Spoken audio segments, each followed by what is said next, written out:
काल आपण दुसऱ्या खंडातील भाग दुसरा भगवान बुद्धाचे पहिले प्रवचन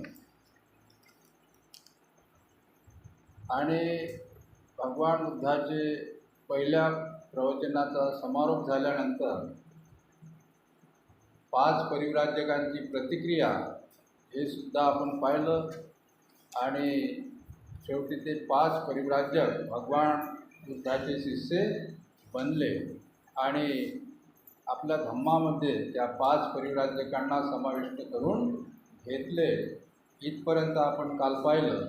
आज आहे भाग तिसरा, उच्चकुलीन आणि पवित्र व्यक्तींची धम्मदीक्षा। यशस्वी धम्मदीक्षा।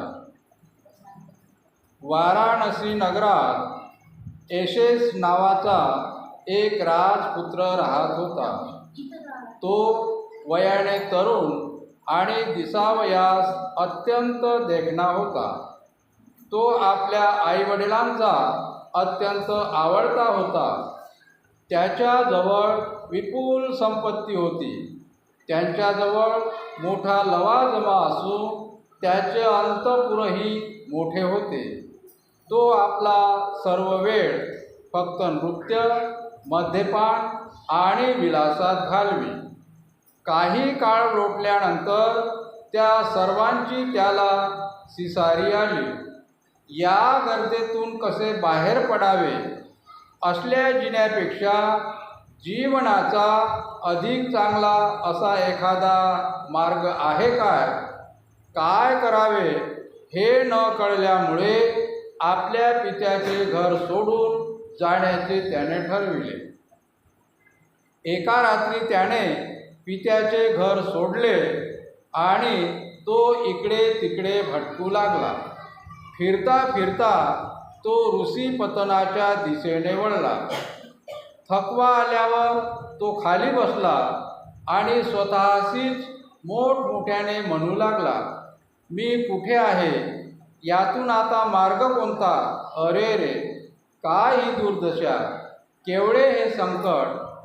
ज्या दिवशी तथागताने पंचवर्गीय भिक्खूंना ऋषीपतन येथे पहिले प्रवचन दिले, त्याच दिवशी रात्री हा प्रकार घडला।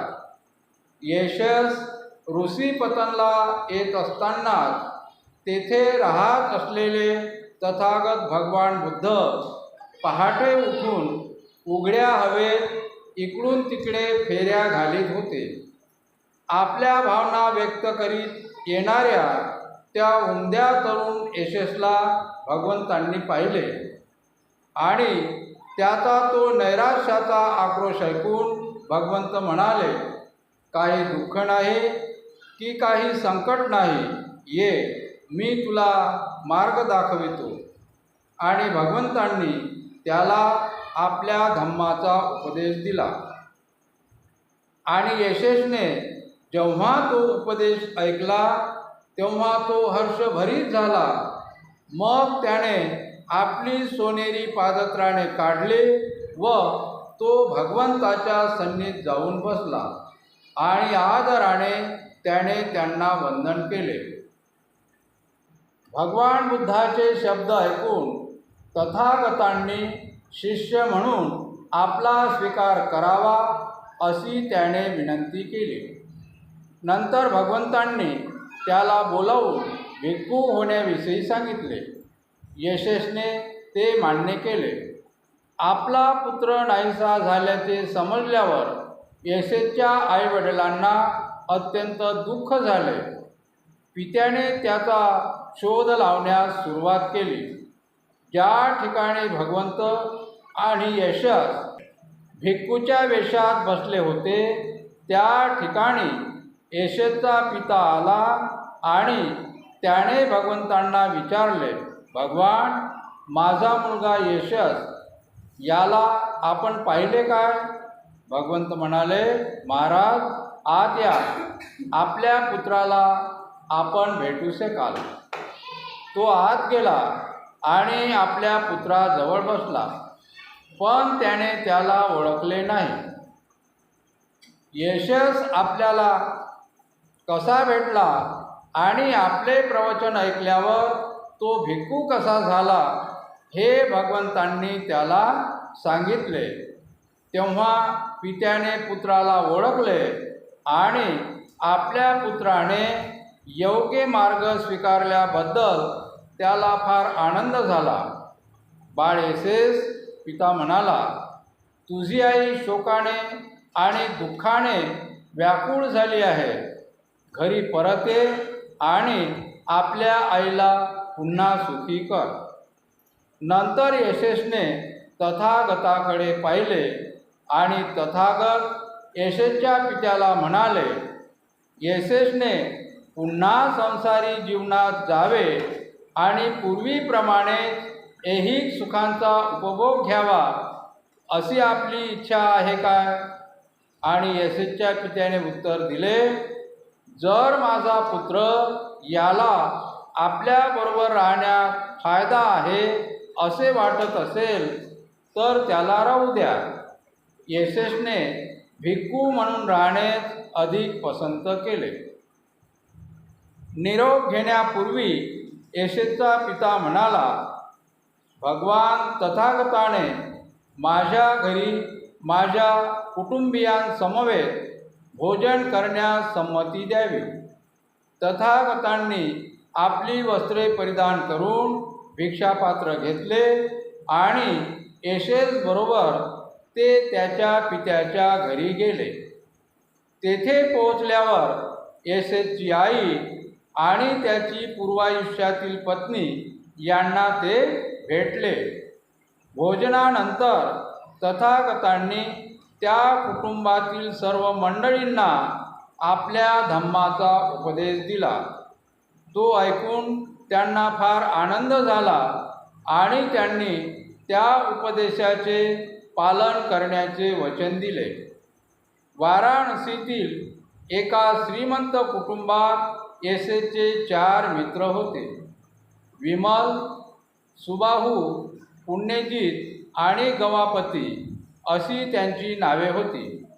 येशेसने बुद्ध आणि त्यांचा धम्म याचा आश्रय घेतला आहे असे जेव्हा त्यांना समजले तेव्हा जे त्यांना येशेसच्या हिताचे ते आपल्याही हिताचे आहे असे वाटले.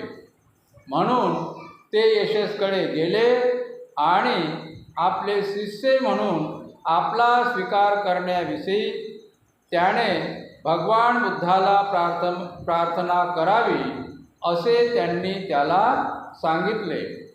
येशेसने ते मान्य केले आणि भगवान बुद्धाकडे जाऊन तो म्हणाला, तथागतांनी माझ्या या 4 मित्रांना आपला धम्मोपदेश देण्याची कृपा करावी. तथागतांनी ते मान्य केले आणि येशेसच्या त्या मित्रांनी धम्म दीक्षा ग्रहण केली. दिवशी त्या पंचवर्गीय भिक्खूंना भगवान बुद्धांनी पहिले प्रवचन दिले. त्याच दिवशी रात्री येशेस नावाचा तरुण मुलगा हा वाराणसी नगरात राहत होता, नाही काय? तो वयाने तरुणी होता आणि दिसण्याला सुंदर होता आणि आपल्या आईवडिलांना एकुलता एक असल्यामुळे तो त्यांचा तो आवडता होता, नाही काय? आणि त्यांच्याजवळ म्हणजे तो खूप श्रीमंत असल्यामुळे त्यांच्याजवळ खूप लवाजमा होता, खूप संपत्ती त्याच्याजवळ खूप होती. परंतु तो आपला सर्व वेळ कशामध्ये गमावत होता? नृत्य, मद्यपान आणि विलासात घालवत होता. या सगळ्याची त्या येशेसला काय आली होती? शिसारी आली होती. म्हणून त्याला वाटलं का आपण आपल्या पित्याचे घर सोडून द्या आणि कुणीकडे चाललं जावं असा त्याच्या मनात विचार आला. आणि मग तो घर सोडून मग इकडे तिकडे तो भटकत फिरू लागला. आता फिरता फिरता तो ऋषीपतनच्या दिशेने वळला आणि मग फिरता फिरता तो थकून गेला. त्याला खूप थकवा आला आणि थकवा आल्याच्या नंतर मग तो खाली बसला. बसल्यानंतर मोठमोठ्याने ओरडू लागला, अरे रे मी कुठे आहे, कसा आहे, आता यातून मार्ग कोणता, काय ही माझी दुर्दशा झाली, केवढे हे संकट माझ्या मागे लागले. अशा प्रकारे तो स्वतःशी ओरडत होता, बडबडत होता, नाही काय. आणि मग ज्या दिवशी भगवान बुद्धाने पंचवर्गीय भिक्खूंना पहिले प्रवचन दिले त्याच रात्रीचा हा प्रकार होता. आणि सकाळी उठून भगवान बुद्ध त्या मोकळ्या हवेत चंक्रमण करत होते, म्हणजे इकडून तिकडे फेऱ्या घालीत होते. आणि त्या येशूचा आवाज भगवान बुद्धांनी ऐकला आणि भगवान बुद्ध त्याच्याजवळ गेले. त्याला उद्देशून म्हणाले की काही संकट नाही किंवा काही दुःखही नाही, तू ये आणि मी तुला मार्ग दाखवितो, असा भगवंतांनी त्याला उपदेश केला. आणि जेव्हा येशूने तो उपदेश ऐकला तेव्हा त्याला खूप आनंद झाला. आणि मग तो भगवंताच्या जवळ गेला, खाली बसला. त्याने आपल्या डोक्यावर जे काही ते सोनेरी पादत्राणे ते राजपुत्र असल्याच्याने ते असतेच त्याच्या डोक्यावर, ते सगळं त्यानं काढून ठेवलं आणि भगवान बुद्धाला त्याने वंदन केले. वंदन केल्यानंतर भगवान बुद्धाचा त्या यशस्वी उपदेश ऐकला आणि नंतर तो भगवान बुद्धाला म्हणाला की भगवंतांनी मला शिष्य म्हणून आपला स्वीकार करावा, अशी त्याने भगवान बुद्धाला विनंती केली. आणि भगवान बुद्धांनी त्याला बोलावून भिक्खू होण्याविषयी सांगितले. आणि मग ते यशस्वी मान्य केले व तो भिक्खू बनला. आता दुसऱ्या दिवशी त्याचा जो वडील होता तर त्यानं पहिल्यांदा शोधाशोध केली असेल की आपला पोरगा दिसत नाही बा, कुठे गेला, काय गेला. म्हणून तो त्या यशच्या शोधात इकडे तिकडे फिरू लागला, पाहू लागला की आपला मुलगा यशेश दिसत नाही, कुठे असेल, काय असेल, अशी त्यांना काळजी वाटत होती. आणि फिरता फिरता तो सुद्धा ज्या ठिकाणी भगवान बुद्ध आणि येशूस भिक्खूच्या वेशामध्ये बसले होते त्या ठिकाणी तो येशूचा पितासुद्धा आला. आणि त्याने भगवान बुद्धाला विचारले की माझा मुलगा येशूस नावाचा, आपण त्याला पाहिले आहे का. असे जेव्हा त्याने विचारले तेव्हा भगवान बुद्ध म्हणाले की महाराज, तुम्ही आत या, आपण आपल्या पुत्राला भेटू शकता. आणि मग तो आत गेला, आपल्या पुत्राच्या जवळ म्हणजे पोराच्या जवळ बसला, परंतु त्याने आपल्या स्वतःच्या मुलाला ओळखले नाही, कारण तो भिक्खूच्या वेशामध्ये बसलेला होता म्हणून त्याने ओळखले नाही.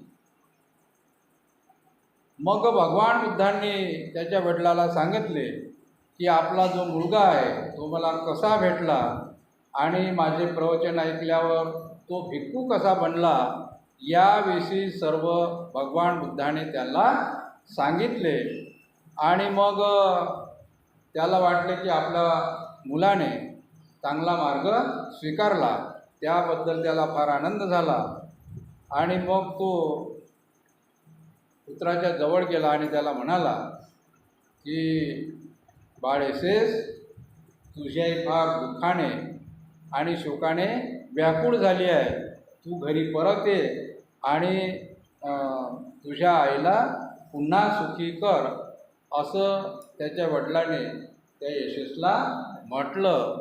आणि मग येशूसने भगवान बुद्धाच्या इकडे पाहिलं तेव्हा भगवान बुद्धांनी त्याच्या पित्याला म्हटलं की या येशूसने पुन्हा त्या संसारी जीवनात यावे आणि पूर्वीप्रमाणेच एक सुखाचा त्याने उपभोग घ्यावा असं तुम्हाला वाटते काय. आणि येशूच्या पित्याने उत्तर दिले की माझा पुत्र येशूस याला जर आपल्याबरोबर राहावं असं वाटत असेल तर त्याने आपल्याबरोबर राहू द्या. आणि येशूसने भिक्खू म्हणून राहण्यास अधिक पसंत केले. आणि मग जेव्हा तो घरी जाण्यासाठी निघाला तेव्हा त्या येशूच्या पित्याने भगवान बुद्ध आणि त्यांचा तो भिक्खू संघ जे काही होते ते त्या सर्वांना भोजनाचे आमंत्रण दिले आणि यशेस सहित सर्वजण त्या यशेसच्या पित्याकडे भोजनदानासाठी गेले आणि तिथं गेल्याच्यानंतर जेव्हा भोजनदान झाले त्यानंतर त्या सर्वांना भगवान बुद्धांनी आपल्या धम्माचा उपदेश दिला आणि मग सर्वांना भेटून ते तिथून निघून गेले आणि त्याच ठिकाणी त्या वाराणसी नगरामध्ये या यशेसचे किती मित्र होते? 4 मित्र होते. यशेसने जेव्हा बुद्ध आणि त्यांचा धम्म यांचा आश्रय घेतला असं जेव्हा त्याच्या मित्राला समजलं आणि मग त्यांनी विचार केला की जे यशेसच्या हिताचे आहे तेच आपल्याही हिताचे आहे असे त्या 4ही मित्रांना वाटले आणि म्हणून ते यशेसकडे गेले आणि आपला शिष्य म्हणून म्हणजे हे जे 4ही मित्र आहेत हे आपला शिष्य म्हणून होण्यास लायक आहेत, आपला शिष्य म्हणून स्वीकार करण्याविषयी भगवान बुद्धांना प्रार्थना करावी असे त्याने त्या यशेसला सांगितले. त्या यशेसच्या 4ही मित्रांनं आणि यशेसने ते मान्य केले आणि तो मग भगवान बुद्धाकडे जाऊन म्हणाला की तथागतांनी माझ्या या 4 मित्रांना आपल्या धम्माचा उपदेश देण्याची कृपा करावी आणि तथागतांनी ते मान्य केले आणि मग त्या यशेसच्या 4ही मित्रांनी धम्मदीक्षा ग्रहण केली. इथपर्यंत पाहिलं. आता आहे काश्यप बंधूंची धम्मदीक्षा. वाराणसीमध्ये काश्यप नावाचे एक कुटुंब राहत होते. या कुटुंबात 3 पुत्र होते. ते उच्च विद्याविभूषित असून कर्मठ धार्मिक जीवन जगत होते. काही काळानंतर मोठ्या मुलाने संन्यास घेण्याचा विचार केला. त्याप्रमाणे त्याने घर सोडले व संन्यास घेतला आणि उर्वेला येथे जाऊन त्याने आपला आश्रम स्थापन केला. त्याच्या धाकट्या 2 भावांनी त्याचे अनुकरण केले आणि तेही संन्यासी बनले. ते सगळे अग्निहोत्री आणि अग्निपूजक होते. त्यांनी लांब केस ठेवले असल्यामुळे त्यांना जटिल असे म्हणत. हे 3 भाऊ उर्वेला काश्यप, नदी काश्यप म्हणजे निरंजना नदीचा काश्यप आणि गया काश्यप म्हणजे गया या गावचा काश्यप या नावाने ओळखले जात. यापैकी उर्वेला काश्यपाचे 500 जटिल अनुयायी होते. नदी काश्यपाचे 300 जटिल शिष्य होते आणि गया काश्यपाचे 200 अनुयायी होते. उर्वेला काश्यप हा त्यांचा प्रमुख होता. उर्वेला काश्यपाची कीर्ती फार दूरवर पसरलेली होती. तो जीवनमुक्त असल्याचे मानले जात होते. लोक दूरदूरच्या ठिकाणाहून पल्गू नदीवरील त्यांच्या आश्रमात येत असत. उर्वेला काश्यपाचे नाव आणि कीर्ती ऐकल्यामुळे तथागतांनी त्याला उपदेश देण्याचा आणि शक्य झाल्यास त्याला आपल्या धम्माची दीक्षा देण्याचा विचार केला. त्याच्या वास्तव्याच्या ठिकाणाची माहिती मिळाल्यावर तथागत उर्वेला येथे गेले. तथागतांनी त्यांची भेट घेतली आणि त्याला उपदेश व दीक्षा देण्याची संधी मिळावी म्हणून ते म्हणाले, काश्यप, जर तुमचा विरोध नसेल तर मला तुमच्या आश्रमात 1 रात्र राहू द्या. काश्यप म्हणाला, आपली विनंती मला मान्य नाही. या प्रदेशावर राज्य करणारा मुचलिंद नावाचा एक रानटी नागराजा आहे. तो भयंकर शक्तिमान आहे. अग्निपूजा करणाऱ्या सर्व संन्याशांचा तो कट्टर शत्रू आहे. तो रात्री आश्रमात येतो आणि अतिशय त्रास देतो. तो मला जसा त्रास देईल तसाच तो आपणाला त्रास देईल असे मला वाटते. नागलोक तथागतांचे मित्र आणि अनुयायी झाले आहेत हे काश्यपाला माहीत नव्हते, परंतु तथागतांना ते माहीत होते. म्हणून तथागत पुन्हा विनंती करीत म्हणाले, तो मला त्रास देण्याची शक्यता नाही. काश्यप, कृपा करा आणि आपल्या अग्निशाळेत मला एक रात्र राहण्यासाठी जागा द्या. काश्यप अनेक अडचणी सांगू लागला आणि तथागत त्याला पुन्हा पुन्हा आग्रह करू लागले. नंतर काश्यप म्हणाला, वाद करण्याची माझी इच्छा नाही. मला फक्त काहीशी भीती वाटते, इतकेच. तुम्ही तुमच्या इच्छेप्रमाणेच करू शकता. तथागतांनी ताबडतोब अग्निशाळेत प्रवेश केला व तेथे ते जाऊन बसले. तथागत त्या ठिकाणी बसलेले त्याला दिसले. नागराज मुचलिंद नेहमीच्या वेळी त्या खोलीत आला, परंतु काश्यपाऐवजी तथागत त्या ठिकाणी बसलेले त्याला दिसले. भगवंत बसलेले आहेत आणि त्यांच्या चेहऱ्यावर शांती आणि प्रसन्नता झळकत आहे.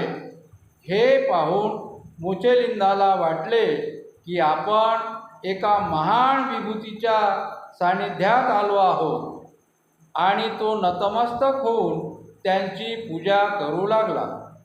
आपल्या अभ्यागताचे काय झाले असेल या काळजीने अस्वस्थ झाल्यामुळे काश्यपाला त्या रात्री झोप आली नाही. बहुधा त्याला भस्मसात केले असेल या शंकेने तो भीत उठला. नंतर उजाडल्यावर काश्यप आणि त्याचे एकूण एक अनुयायी काय घडले असावे हे पाहण्यासाठी आले. मुचलिंदांकडून भगवंतांना काही दुखापत झालेली तर त्यांना दिसली नाहीत. उलट मुचलिंद भगवंताची पूजा करीत असल्याचे त्यांना आढळले. ते दृश्य पाहून काश्यपाला वाटले की आपण एक महान चमत्कार पाहत आहोत. या चमत्काराचा परिणाम होऊन काश्यपाने तथागतांना आपल्या जवळ राहण्याची आणि आश्रम स्थापन करण्याची विनंती केली. त्यांची काळजी घेण्याचे त्याने आश्वासन दिले. तथागतांनी तेथे राहण्याचे मान्य केले. त्या दोघांचे हेतू निरनिराळे होते. काश्यपाचा हेतू मुचलिंद नागापासून आपणास संरक्षण मिळावे हा होता. तथागतांना वाटले की एके दिवशी काश्यपाला आपला धम्मोपदेश देण्याची आपल्याला संधी लाभेल. पण काश्यपाने त्याविषयी काहीच अनुकूलता दाखविली नाही. तथागत केवळ चमत्कार करणारे आहेत, बाकी काही नाही असे त्याला वाटले. एके दिवशी आपण स्वतःच त्या बाबतीत पुढाकार घ्यावा असे तथागतांना वाटले आणि त्यांनी काश्यपाला विचारले, तुम्ही अरहंत आहात का? जर तुम्ही अरहंत नसाल तर या अग्निहोत्रामुळे तुमचे काय हित होणार आहे? काश्यप म्हणाला, अरहंत होणे म्हणजे काय हे मला माहीत नाही. आपण ते मला स्पष्ट करून सांगाल का? नंतर भगवंत काश्यपाला म्हणाले, अष्टांग मार्गापासून च्युत करणाऱ्या सर्व वासनांना ज्याने जिंकले आहे तो अरहंत. अग्निहोत्रामुळे मनुष्य पापमुक्त होऊ शकत नाही. काश्यप हा एक अहम म्हणणे पुरुष होता, परंतु तथागताच्या विधानातील सामर्थ्य त्याला जाणवले. प्रथम मनाची नम्रता व शालीनता व्यक्त करून आणि शेवटी खऱ्या धर्माला पात्र होण्याची तयारी करून त्याने हे मान्य केले की जगद्वंदे भगवंताच्या बुद्धिमत्तेशी आपल्या क्षुल्लक बुद्धिमत्तेची तुलना करता येणे शक्य नाही. आणि शेवटी खात्री पटल्यावर अत्यंत नम्रतेने भगवंताचा सिद्धांत मान्य करून उर्वेला काश्यप त्यांचा अनुयायी झाला. गुरुला अनुसरून काश्यपाच्या अनुयायांनी तितक्याच नम्रतेने धम्माची शिकवण स्वीकारली. काश्यप आणि त्याचे अनुयायी यांना याप्रमाणे पूर्णपणे दीक्षा देण्यात आली. नंतर उर्वेला काश्यपाने आपल्या सर्व वस्तू आणि यज्ञपात्रे नदीत फेकून दिली. त्या सर्व वस्तू प्रवाहाच्या पृष्ठभागावरून तरंगत खाली वाहत गेल्या. प्रवाहाच्या खालच्या बाजूला राहत असलेल्या नदीकाश्यप आणि गयाकाश्यप यांनी त्या वस्त्रादी सर्व वस्तू अस्ताव्यस्त स्थितीत प्रवाहातून वाहत येत असलेल्या पाहिल्या. तेव्हा ते म्हणाले, या आपल्या बंधूंच्या वस्तू आहेत, त्याने त्या का फेकून दिल्या? काहीतरी असाधारण स्थित्यंतर घडले असावे. ते अतिशय दुःखी आणि अस्वस्थ झाले. ते दोघेही आपल्या 500 अनुयायांसह भावाला भेटण्यासाठी प्रवाहाच्या वरच्या बाजूला जाऊ लागले.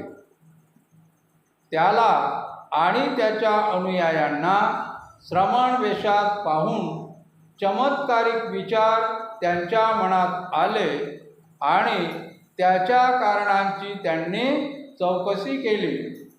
बुद्धाच्या धम्माच्या दीक्षेची हकीकत उर्वेला काश्यपाने त्यांना सांगितले. आपल्या भावाने जर असे केले आहे तर आपणही त्याचे अनुकरण करावे असे ते म्हणाले. त्यांनी आपली इच्छा मोठ्या भावाजवळ प्रकट केली. नंतर त्या 2 भावांना त्यांच्या सर्व अनुयायांसह धम्म आणि अग्निहोत्र याविषयी भगवंताचे तुलनात्मक प्रवचन ऐकण्याकरिता आणण्यात आले. त्या बंधुद्वयाला दिलेल्या प्रवचनात तथागत म्हणाले, लाकडावर लाकूड घासल्यावर जसा अग्नी बाहेर पडतो तसा विचारांच्या गोंधळामुळे अग्नी निर्माण होतो आणि अज्ञानाचा काळा धूर वर येतो. काम, क्रोध व अविद्या हे अग्नीप्रमाणे जगातील दुःखाला कारणीभूत होणाऱ्या सर्व गोष्टींना भस्मसात करतात. एखादा मार्ग सापडेल, एखादा हा मार्ग सापडला आणि काम, क्रोध, अविद्या यांचा नाश झाला की त्यांच्याबरोबरच नवी दृष्टी, ज्ञान आणि सदाचरण यांचा जन्म होतो. म्हणून एकदा माणसाच्या अंतःकरणात पापाविषयी घृणा उत्पन्न झाली की तिच्यामुळे तृष्णा नाहीशी होते आणि तृष्णा नाहीशी झाली की मनुष्य श्रमण बनतो. भगवान बुद्धाचे प्रवचन ऐकल्यानंतर त्या महर्षीचा अग्निपूजेविषयीचा आदर नष्ट झाला आणि बुद्धाचे शिष्य होण्याची त्यांनी इच्छा व्यक्त केली. काश्यपांची धम्मदीक्षा हा तथागतांचा महान विजय होता, कारण लोकांच्या मनावर त्यांचा जबरदस्त प्रभाव होता. अशी आहे काश्यपांची धम्मदीक्षा. वाराणसी नगरीमध्ये काश्यप नावाचे एक कुटुंब राहत होते. कोणत्या नावाचे? काश्यप नावाचे एक कुटुंब राहत होते. थोडक्यात सांगतो आता. या कुटुंबात 3 मुलं होते. किती? 3. ते फार विद्याविभूषित होते आणि कर्मठ जीवन, धार्मिक जीवन ते जगत होते. आता काही काळ लोटल्यानंतर मोठा जो मुलगा होता त्यानं संन्यास घेण्याचा विचार केला आणि त्याप्रमाणे त्यानं आपलं घर सोडलं आणि संन्यास घेतला. संन्यास घेतल्यानंतर तो उर्वेला येथे गेला आणि त्या ठिकाणी त्यानं आपला आश्रम स्थापन केला. मोठ्या भावाने संन्यास घेतला म्हणून त्याचे ते 2 लहान भाऊ होते. त्या 2 भावाच्या सुद्धा मनात असा विचार आला की आपल्या मोठ्या भावाने संन्यास घेतला आहे, मग त्याचे अनुकरण आपण का करू नये?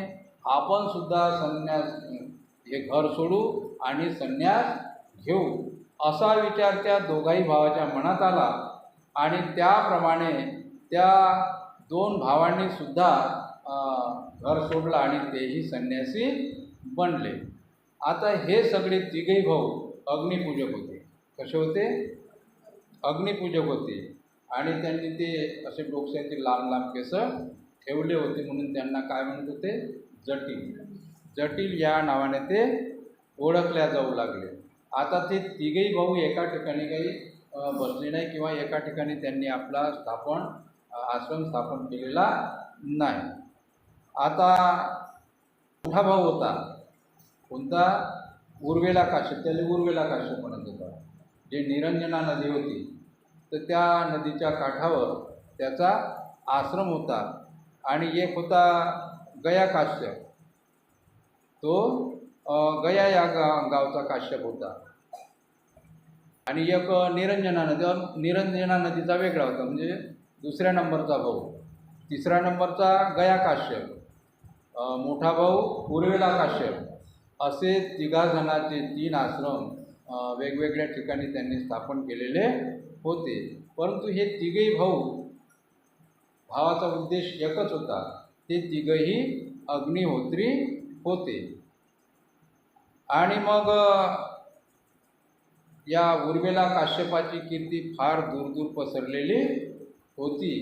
भगवान बुद्धांनी हे जाणलं की या उर्वेला काश्यपाची फार कीर्ती दूर पसरलेली आहे आणि मी जर त्या ठिकाणी गेलो तर आपल्या धम्माचा उपदेश त्याला आपण देऊ, हा विचार मनात घेऊन भगवान बुद्ध त्या ठिकाणी गेले आणि काश्यपाला विनंती करू लागले की काश्यपा, मला 1 रात्रभर राहण्यासाठी तुम्ही मला जागा द्या.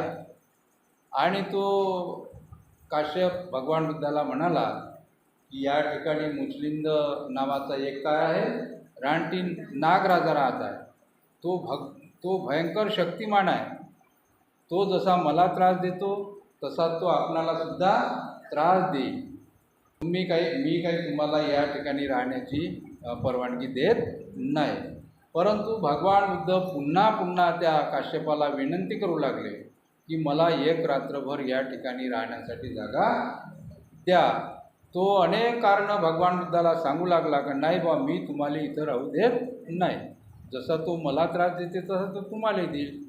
तो त्या अग्नीमध्ये टाकून तुम्हाला भस्मसात करून टाकेल, म्हणून मी तुम्हाला राहू देत नाही. परंतु भगवान बुद्ध पुन्हा त्याला विनंती करू लागले की मला 1 रात्रभर या ठिकाणी राहू द्या.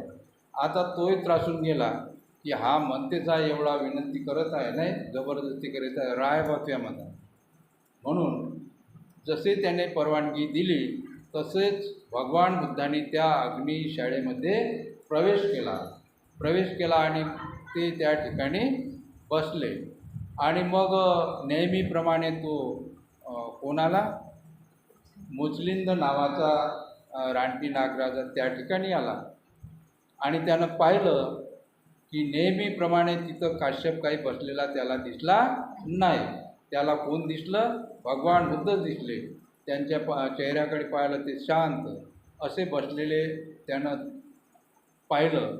आणि मग तो मुचलिंद नागराजा भगवान बुद्धाची पूजा करू लागला. भगवान बुद्धाला त्यानं काहीही त्रास दिला नाही, उलट भगवान बुद्धाची तो पूजा करत होता.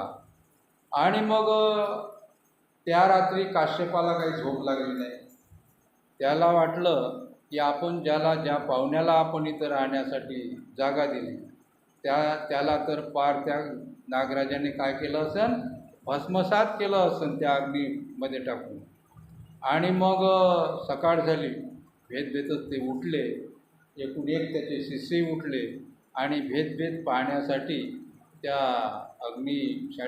शाळेच्या जवळ गेले आणि दूरदूरूनच पाहत असून भेदभेद नाही, बघू आहे का नाही आहे, भस्म झाला का काय झाला नाही का, असा भेदभेद पाहत.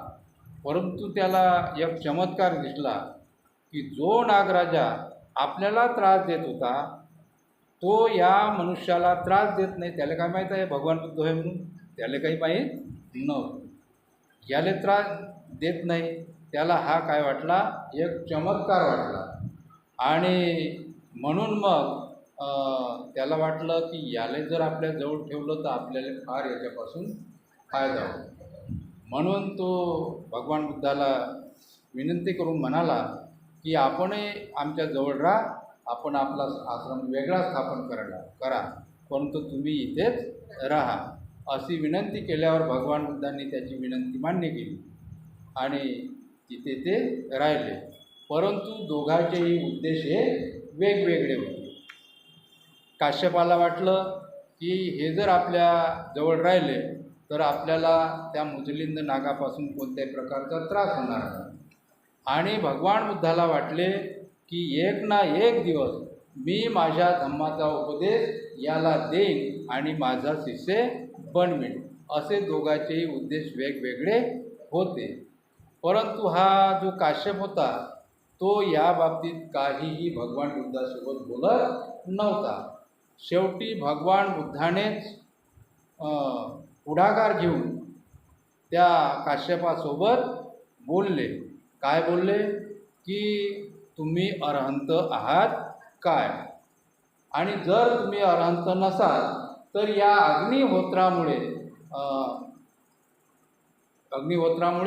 तुमचे काय हित होणार आहे, तुमचा कोणता असा फायदा होणार आहे नाही, असं भगवान बुद्धानं त्या काश्यपाला विचारलं. आणि मग काश्यपानं उत्तर दिलं की अरहंत होणे म्हणजे काय हे मला काही माहीत नाही, ते आपण मला सांगाल काय, असं त्या काश्यपानं भगवान बुद्धाला विनंती केली. आणि नंतर भगवान बुद्ध काश्यपाला म्हणाले की अष्टांग मार्गापासून च्यूत करणाऱ्या सर्व वासनांना ज्याने जिंकले आहे तो अरहंत, आणि या अग्निहोत्रामुळे मनुष्य पाप मुक्त होऊ शकत नाही. असे भगवान बुद्धांनी त्या काश्यपाला काय केला, आपल्या धम्माचा उपदेश केला. आणि काश्यप हा फार मोठा विद्वान होता.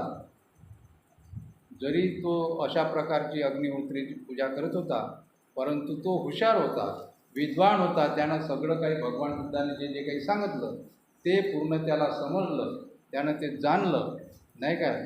आणि मग भगवान बुद्धाच्या विधानातील सामर्थ्य त्याला जाणवले आणि त्याच्या मनाची नम्रता व शालीनता व्यक्त करून शेवटी खऱ्या धर्माला पात्र होण्याची तयारी करून त्याने हे सगळं मान्य केलं. आणि मग त्याच्या मनात विचार आला की भगवान बुद्धाच्या बुद्धिमत्तेशी आपली कोणत्याही प्रकारची तुलना होऊ शकत नाही.